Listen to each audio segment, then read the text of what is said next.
আৰু এই হাততোলা নদী বানপানীৰ পৰিৱেশত আছোঁ আৰু আপোনালোকক ভিডিঅ'টো জৰিয়তে দেখিবলৈ চেষ্টা কৰিলোঁ কেনেকুৱাকৈ এই বানটো ভাঙিছে।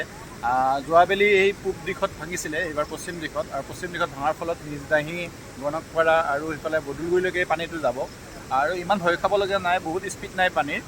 গতিকে আপোনালোকক সজাগ হোৱাৰ লগতে এই পৰিৱেশটো দেখুৱাবলৈ চেষ্টা কৰিলোঁ। যিহেতু মোৰ ঘৰৰ ওচৰতে হয় এই হাততোলা নদীটো, গতিকে প্ৰতিবাৰে এনেকুৱাকৈ বানপানী হয় এই সময়খিনিত, বিশেষকৈ 20 জুনৰ ৰাভা দিৱসৰ এই সময়খিনিত বানপানী হয়। গতিকে এইবছৰো কোনো ব্যতিক্ৰম নহ'ল, এইবছৰ বানপানী হোৱাৰ এটা মানে আশংকা হ'ল। আৰু আপোনালোকক দেখুৱাই আছোঁ এই পৰিৱেশটো কেনেকুৱাকৈ যোৱাবেলি পূব দিশত ভাঙিছিলে, এইবাৰ পশ্চিম দিশত ভাঙিছে আৰু ইয়াৰ ফলত মানে দাহি গণকপাৰা, চতুৱা ঠেবাৰী আপটো একদম বদুলগুৰিলৈকে দেৱীৰ বৰসত্তৰো কিছু চুই যাব। গতিকে আপোনালোকক গোটেই পৰিৱেশটো দেখুৱাৰ লগতে ক'ত ক'ত মানে বানপীড়িত হোৱাৰ আশংকা আছে সেইখিনি দেখুৱাই দিলোঁ। চাই থকাৰ বাবে ধন্যবাদ জ্ঞাপন কৰিলোঁ। চাই থাকিব, ভাল পাব অলপ।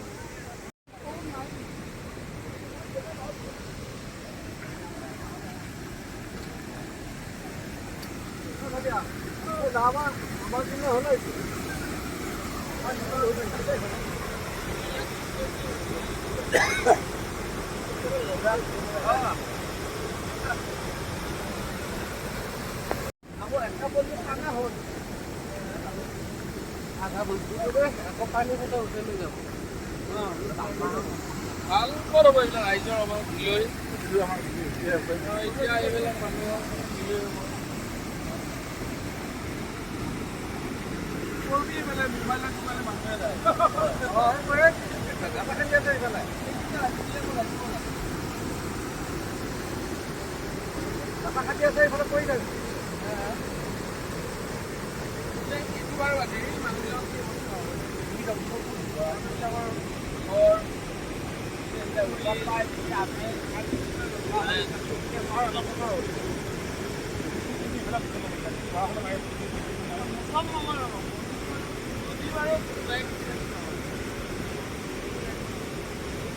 মানুহখিনি যোৱাবাৰ এইটো চাইডে হ'ল, এইবাৰ এইটো চাইডে হয়।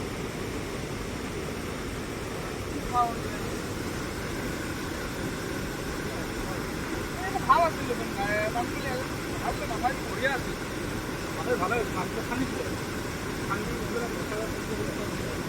নাপাওঁ কাৰণ মাথাউৰিটো মাটি চাৰিফালে ৰখাই আছে, কাৰণ আমাৰ ডিপাৰ্টমেণ্টে মাছখিনি কাম কৰি মাটিটো কাটি ৰাখিছে।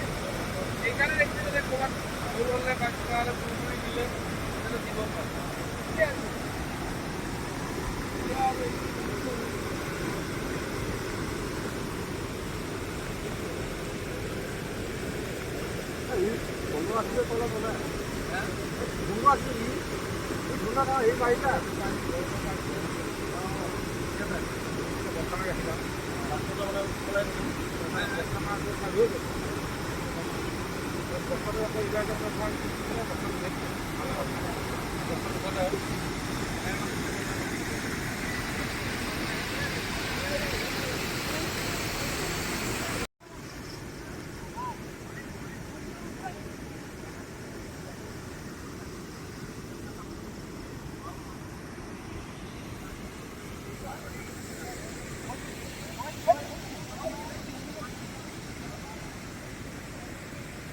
আৰু ৰাতিপুৱাৰ ভাগতে মংগলদৈ সমষ্টিৰ যুৱ নেতা গুৰুজ্যোতি ৰাজদেৱ আহে। গতিকে আপোনালোকৰ ভিডিঅ'টো জৰিয়তে দেখুৱাই দিছোঁ। তেওঁলোকে 4 বজাত এই মথাউৰিটো ভাঙিছিলে, তাৰপিছতে কিছু সময় পিছতে তেওঁ খবৰ পাই সেই ৰাতিপুৱাৰ ভাগতে আহে, প্ৰায় 5:30-6 মান বজাতে আহে।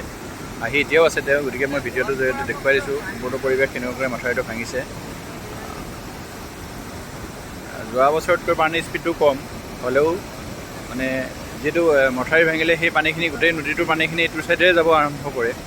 গতিকে অলপ পিছতে সেই পৰিৱেশটো হ'বগৈ, লাহে লাহে পানীবোৰ ঘূৰিব ধৰিছে।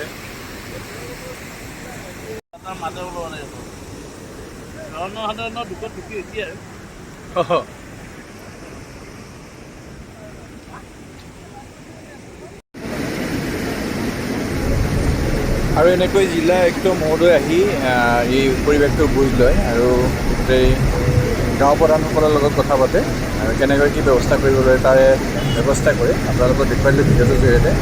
চাই থকাৰ বাবে ধন্যবাদ জ্ঞাপন কৰোঁ।